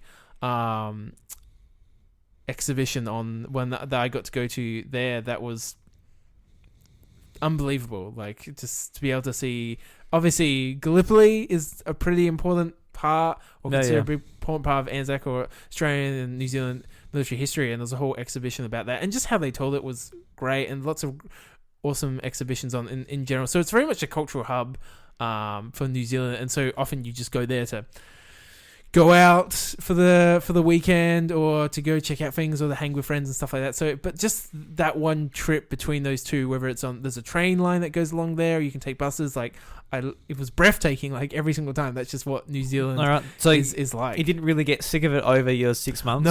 No, never That's did. Awesome. It was so beautiful, and I didn't actually get to explore too much of New Zealand when I was there because I was really focused on my work. It was a big opportunity for me, which I really took on with both hands, and I loved it, and I don't regret that at all. But I wish I could have did more travel while I was there. I was mostly just in the Wellington region, but just there was beautiful, and it's crazy because North Island is gorgeous. There's so many incredible natural wonders and sights to see, but everyone's like, well, it's not South Island. South Island's like the far better one, and I only touched down in Christchurch. I'm changing flights. I haven't properly been to South Island, but on one of the few flights I did between Australia and New Zealand, we'd often go over the northern tip of South Island, and it was unbelievable. Like it's breathtaking, gorgeous, beautiful, just out of a fantasy book. You know, it was just that gorgeous. So Lord of the Rings. Lord Yeah. of the Rings, like exactly. And so, if anyone like of all the places I've been to, that's probably one of the top ones I'd recommend, just because I love hiking, I love going exploring natural wonders. So for me, it was one of the best places I've been to and traveled to. Yeah, we went on like a lot of walks. Like, you get to you see a sign, there's a nature walk in 1K. Oh, so you get out the car and you go for a walk, and like it's just breathtaking every single time. Yeah, like the trees, like how tall and everything they are, and lush everything is, and green, and there's one part up at the higher points of Wellington. Cause Wellington, it's like at the bay, it's kind of flat. And that's where a lot of the city is, and it's actually quite high rise, a lot of buildings, because it quickly just becomes mountain where Wellington is. It's not very flat at all. And up the high bits, there was a natural sanctuary that I can't remember what it was called now, but they try and keep it just to be natural or local plants, New Zealand plants and animals as well. And I went through there with a couple of friends, and that was awesome, going through there and seeing just all natural plants and animals in their own natural habitat as well, and being protected. I didn't get to see any kiwis during my time there. Hard to find, apparently. Well, they're actually nocturnal. Yeah, well, exactly, yeah. I didn't know that until I went there myself, so I didn't get the chance to see any kiwis, unfortunately. Do you know they lay the biggest egg in relation to their body size? Really? Yeah. I did not know. Yeah. No, so they're an interesting little bird. They really are. No wonder the national icon. Yeah, they're just so unique looking. Like they're just so tiny, but they lay like an egg, like pretty much the size of themselves. How's that possible? I don't know. Oh. Yeah, it's just funny how like a lot of like probably New Zealanders probably never see them really. Yeah, like a lot of Kiwis I talk to on New Zealand. Actually, you talk to the birds. Have you seen a kiwi? Nah, man, I haven't seen one around here. Talking to native New Zealanders, a lot of them hadn't seen kiwis themselves. But I guess a lot of people in Australia growing up in capital cities might not have seen the wombat before or a echidna before. Oh, yeah, exactly. Yeah, like a friend of ours that that we used to play soccer with. He's English from the UK originally. I remember on a sports trip that we were going over to play at another town in Victoria, and we gave him a lift there. And on the way there, we saw some emus out, just on the side of the road. And our English friend is just like, "What are those?" Like, what is that? I've never seen an emu before, because emus just aren't everywhere like they are kangaroos, and same with wombats and echidnas. You're lucky to see them really in the country that often. Yeah, well, you see them like semi often, yeah. Not as much as like kangaroos and that. No, like where we live, like it's got a lot of pine forests and that, so it's we're really much more likely to see them around here. Yeah. But still, you don't see them that often, really. Yeah. You can imagine too, like, if you come from a different country and you see a kangaroo, like our native animals are just so unique. Like a kangaroo, like where would you see anything like even a little bit like it? Like a thing that's standing on its back legs and just hops everywhere. Yeah. With like a huge tail, and especially when you see those pictures online where like the big buff ones. I love how like people that haven't been here just assume like that's every kangaroo. Yeah. And they all just come and like punch your car door in like Well, to be fair, I have had my door hit in by a kangaroo. Yeah, well, they're dangerous around here because you're driving and they'll just like jump out on the road. Like, yeah, they're not very smart animals, unfortunately. No. Like you would think like after a while you'd be like, all right, there's lights coming. Don't go in front of those lights. That's asking too much, Drew. It is asking too much. But they are super incredibly unique, just like kiwis as well. Like you're saying, when you really think about what kiwi is, it's pretty unique. Yeah, that's one of the coolest things about traveling. I think it's just like seeing the different types of animals, like these places, like say like Indonesia when you're like checking out the monkeys and like whatever they might have, and the elephants and stuff. It's just like. You can see elephants here. I guess you go to a zoo, but you don't. It's not the same. It's not the same. It is one thing to see pictures of landmarks of other countries of animals, but to actually see it in person and to experience it is something else entirely. Yeah. So I'm sad I didn't get to see kiwis and have that experience, that unique experience. Well, the game dev studio should have did like a paid trip. Yeah. Go out and say, let's go and find some kiwis. Like, yeah. Yes. Well, all the Australian studios should just take out new employees if they're not from Australia, to find some kangaroos. Just go driving in the bush for a while and just come across some. Yeah. Do you find like your experience when you've been going to other countries to work and stay there for a long time? Do you feel like you get more experience of that country than you do like going to a country and like doing what you want for like, I don't know, maybe 2 weeks or whatever the time is you go there? Yeah, it was definitely different being for my time in New Zealand, because I was working and so focused on my work while I was there, and I didn't have much spare time except for the weekends, and often I was just recuperating after some pretty intense work weeks, which was great. And I didn't have a car, and everything in New Zealand's pretty far away from each other. Kind of like here. Kind of like here. Yeah. So you kind of need a car. And so I just didn't do as many road trips or exploration as I would have liked. So yeah, it's a bit different when you're going on the holiday and you've got a itinerary and you're just there to see stuff. I tend to sort of just like fall into a routine pretty quickly, and I did that when I was in New Zealand. But it's a different experience being there for several months as well, and being able to get to know people and just live in normal day-to-day suburban life in a different country. And New Zealand is definitely the most similar to Australia place that I've been. Like it could almost just be another state. Yeah, far more beautiful state. But it's that similar. You've got your Woolworths or Countdown. Very similar supermarkets. Countdown. Now that's all thin. That is really out there. Wow. And it's very similar products, and obviously people speak English. And I didn't hear the accent that strongly either. A lot of New Zealanders I work with actually didn't have very strong accents. So I didn't. It's just until certain words come up. You're like, there we go. Exactly. Well, do you know what's really funny? So at the place I worked, the most Kiwi sounding person there was an Australian who had immigrated there several years previously. Yeah, just picked it all up. I thought she was Kiwi. Everyone in the studio thought she was Kiwi until I just asked, like, brought it up on like our Christmas party, and everyone's like, and she's like, no, like I'm Australian. Everyone's like, what? Like, she just sounded that Kiwi. Everyone just presumed. Are you sure? You say your sixes so differently. So it was cool to be able to just be there for that longer period of time and get to know people and spend a good amount of time in different country. I think I'd like to do it more in other countries where cultures are a bit different, just because New Zealand was quite similar, so it didn't feel that foreign, really. I still definitely enjoyed it, but it felt very similar, very at home. Even it was very easy to settle down and just get used to it and just be able to focus on my work, which was a good thing. So I guess if you did the same thing in, say, a place like Japan, where like their work culture and everything is like hugely different, you'd be like, all right, I've got to get used to like the way they see staff and like just how business culture and language barriers and eating.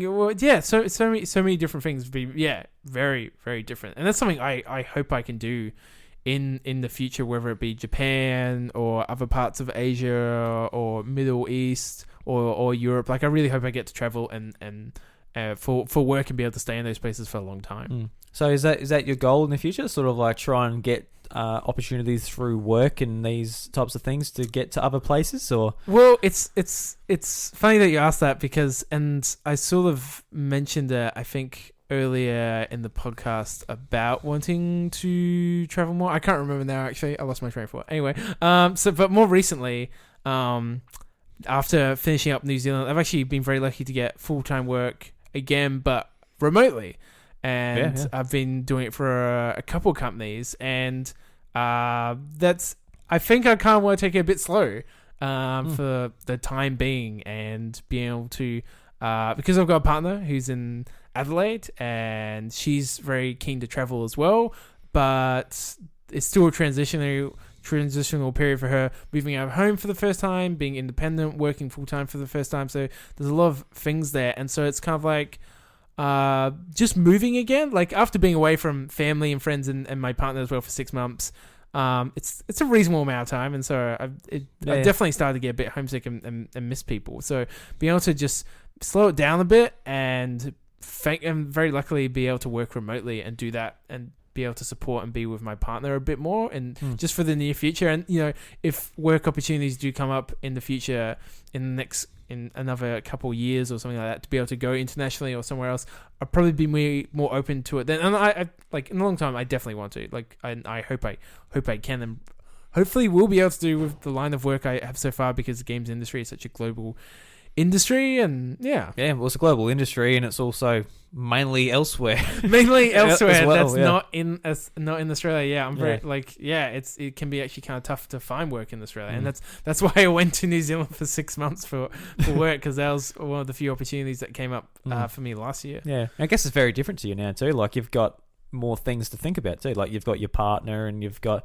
you've finished uni. You've got to think about income and getting work, and savings, and planning for the future. And definitely, it's like what you said earlier when we were talking about my trip to Japan. Back then, it was just like didn't have a partner. Was still studying. It was just like, whatever. Like I've got the cash. Let's just do it. Like I've got support networks to fall back on later, and I can just get part-time work again to get through uni. Like it's fine. I don't really have many worries. But it's different now. Not to say I have worries. It's just like you said, responsibilities. Like I mean, it's not to the point yet where you've got your bloody house loan, you got your and kids, several kids and all that. Like you've still got flexibility, but it's gradually going through life, and it's picking up more and more as it goes on. So it's different, but I'm looking forward to doing more travel again for holidays, and with my partner and with friends as well, hopefully, because there's a lot of friends I have traveled with previously who so many times we see each other, we're like, oh yeah, we'd love to do another trip again, or go back to this country, or do that. So I'm hoping to have sort of a bit more stability and to slow down a bit, but at the same time be able to do more shorter trips in the holidays. Because I haven't really done that for a few years. Not every trip has to be like a month and this like 10 grand here and that. You can like have like a bit of spare change and say, oh, let's do this for a week, and go over there and make a good week of it. Exactly. So I'm looking forward to that. Like my partner and I, we have a bunch of places we'd love to go and travel together, and it's easier now to travel and more affordable than ever. Well, maybe not for Australians. The Australian dollar isn't super great right now. But generally, it's more affordable and accessible to travel than it ever has been. I remember flights being way more expensive when I was like a kid growing up, and now they seem really reasonable and cheap to be able to go to Japan or United States or Europe. Like it's way more affordable. When you look at like America to get to LAX, like it's like $1,000. Yeah, it's return. Like, it's like, oh, that's not too bad. That's not bad at all. Yeah, to get to the other side of the globe. Yeah, to another continent. Yeah. It's like it's good. No, I'd rather pay the $1,000 and walk. So that'd be right. Yeah, and so it's something that's on my mind quite a bit now. Is travel. It's always something there that I'm thinking about where I could hopefully go next. Where do I really want to go? What do I want to experience next? Because every time it's opened up my eyes to the world and new experiences so much, and it's definitely impacted the type of person I am from all the travel I've been lucky enough to do throughout my life. And so I just want to do more. It's like that travel bug for sure. And every single time I've had to travel for a new experience, whether it was going to Singapore by myself internationally for the first time, going to Japan with friends, moving to Sydney for work, I was incredibly apprehensive every single time, because I was just worried about what could go wrong, about not having a good time.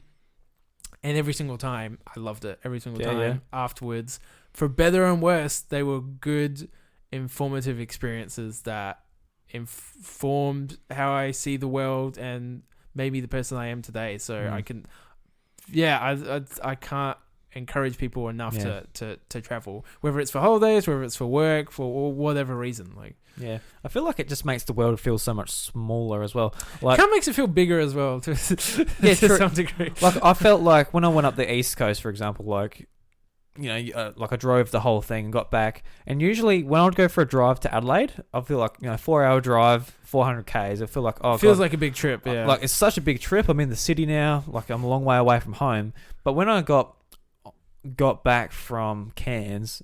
From driving I drove all the way back. The entirety of the east coast of Australia. And got back to Adelaide.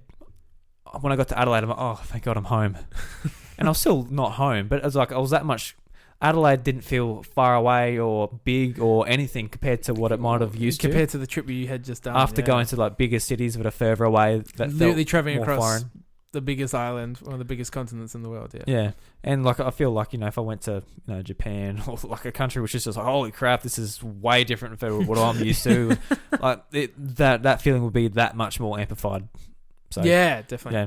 Also, we're not one of the biggest continents. We're just one of the biggest islands. Yeah. Oh yeah. Still a big island. Yeah. Yeah, there's bigger continents than good old Australia. Yeah. We're the driest one. So does driest relate to best?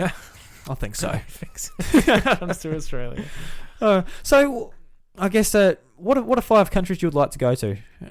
Like next that aren't ones I've already been to. Oh, they can be if you want to go back. Put them Wow, that's a really good question, and I was still thinking about that probably earlier today, actually. Yeah. Japan, I think, just because I love Japan, and my partner and I really want to go. And I've got heaps of friends. Like, just it's one of the top places a lot of my friends talk about for a lot of reasons. Part of it's like the pop culture element, going to Akihabara, which is like the video game and anime and tech sort of district in Tokyo. I love it. It's so good. It's so good. There's a awesome, very well known store called Super Potato, which is like a retro video game store. That's I'm sure I've told you about and you've heard about before. Like 5 floors of just retro games. I've like looked at like people's like screenshots and vlogs and whatever they're doing. I could have spent like a day there. Like I could spend a week there. Yeah, I think I could. I'd be like, I could just live in that store. You know, I'll be just walking around looking at like plastic carts of Pokemon Stadium in Japanese, but nice. Yeah. I can't imagine how much of a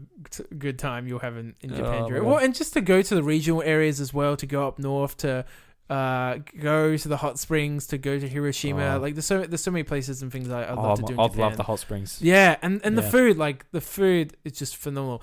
But in saying that, Italy, I think, would be one of the places just for the food, partly history and the culture, and I'd love to spend time and travel around Europe. But like Italy, partly for the food, to get authentic Italian. Not to say like I'm sure I've been to plenty of authentic Italian family restaurants in Australia, but to go to Italy and get pizza there and pasta and all that type of stuff, that'd be great.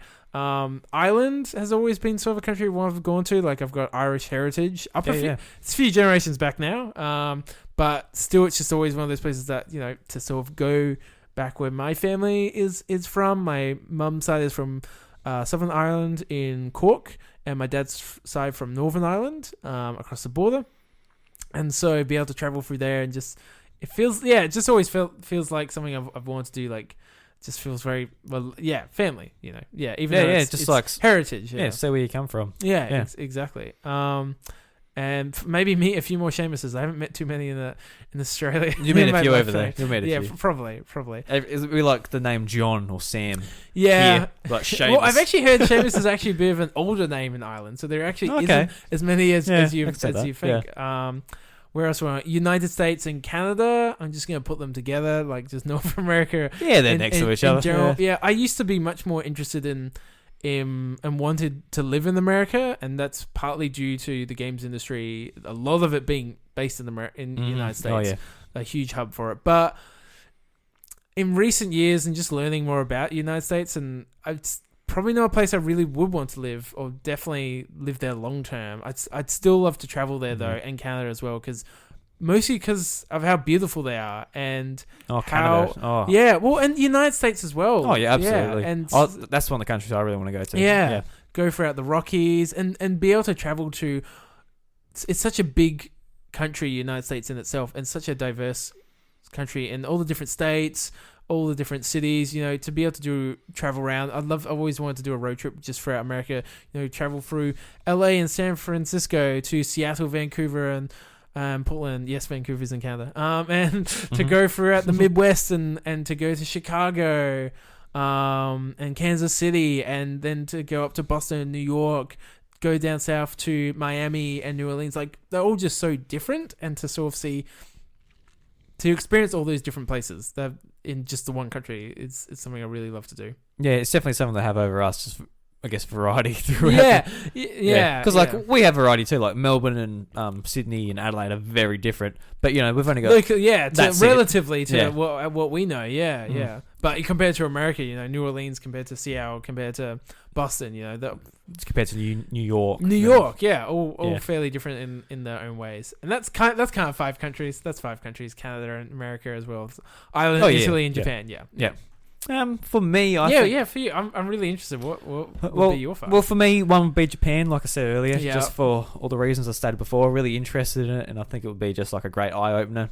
Because that's one of the best things about, I think, doing that type of You thing. just never leave Drew. I think you would really love it. Yeah. I mean, for lots of reasons. I probably would get like a bit tired of like I can't understand anyone. I think that would grate on you a bit. The other one being the UK. I'd love to go there. My mum's actually from the UK, Yeah. so it'd be a great experience over there. Just I've got family there, but God knows where they are. That's how I feel about my heritage and extended family in Ireland. Like, there's some family there, Yeah. still Like, maybe. Throughout years, when I was a kid, I used to get like a letter was it for my birthday or for Christmas from like one of my aunties over there. Might have even been a great auntie or something, but it was really nice to read. I've never met her in my life, never talked to her on the phone or Just anything. letters. Just got letters because she was my mum's auntie and heard she had a kid over in Australia and just sent letters every year. It's just like really sweet. Yeah, that's wonderful. Yeah, so it'd be good to like get over there and like meet like my cousins And and family. well, second cousins. I won't be, yeah, but you know what I mean. It'd be a great thing over there. And I'm just interested in general over there. I think it's really cool. So what's that? Japan, US. That'd be a great one. I'm just picking like the same ones you are.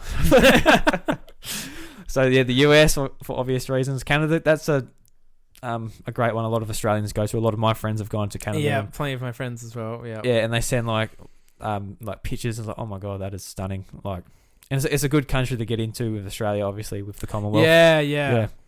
Be a bit less paperwork to get through to get in there.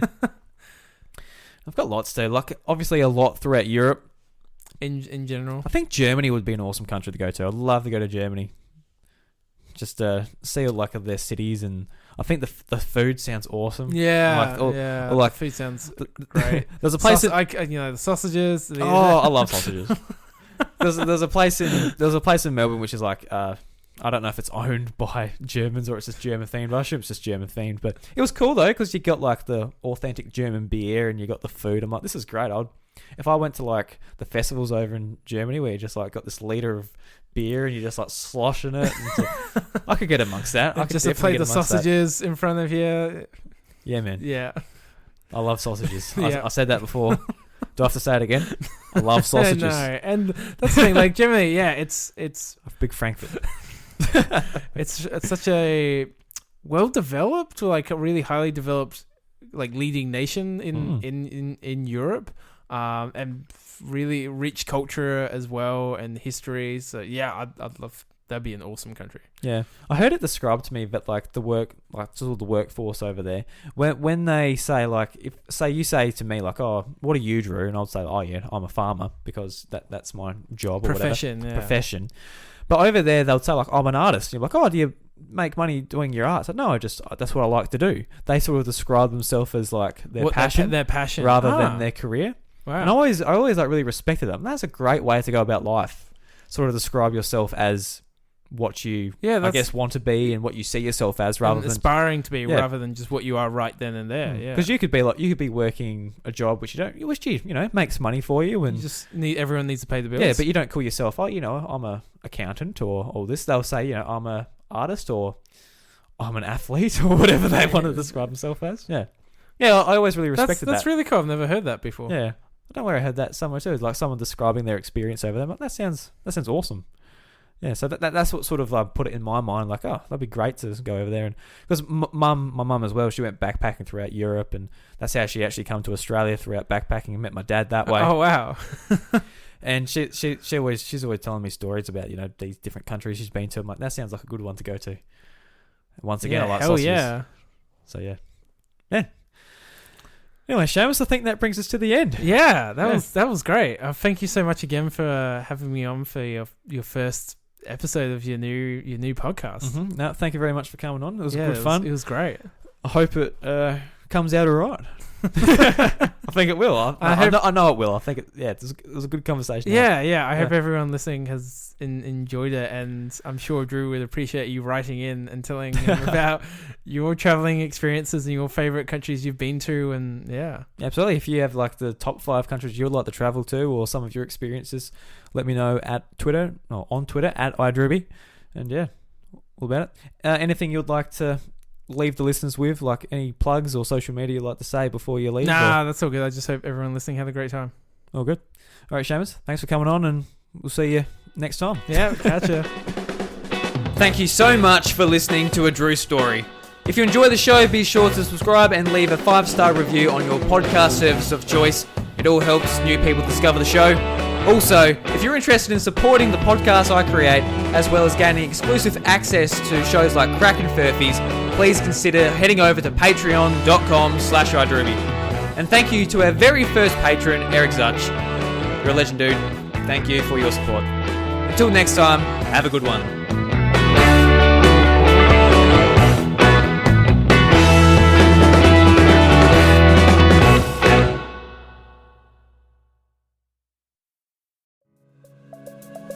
A Drew Story is lovingly crafted and recorded in the southeast of South Australia. The show is produced and hosted by me, Drew Agnew. If you enjoy my work here and on my other podcasts, The House of Mario, Encore at the House of Mario, and Crack and Furfies, help spread the word by sharing us with a mate or leaving a 5-star review on Apple Podcasts and Spotify.